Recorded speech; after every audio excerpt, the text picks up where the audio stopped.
Pasukan Chechnya melaporkan serangan presisi yang dilakukan menggunakan drone tempur terhadap posisi pasukan Ukraina di arah Kharkiv.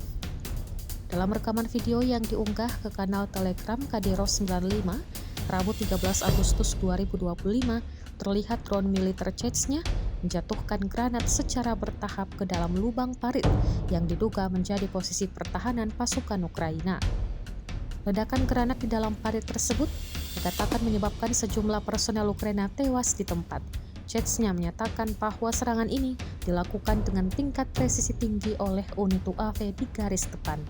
Namun, hingga kini belum ada konfirmasi independen maupun tanggapan resmi dari pihak Ukraina terkait klaim tersebut.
Download Tribun X sekarang, menghadirkan lokal menjadi Indonesia.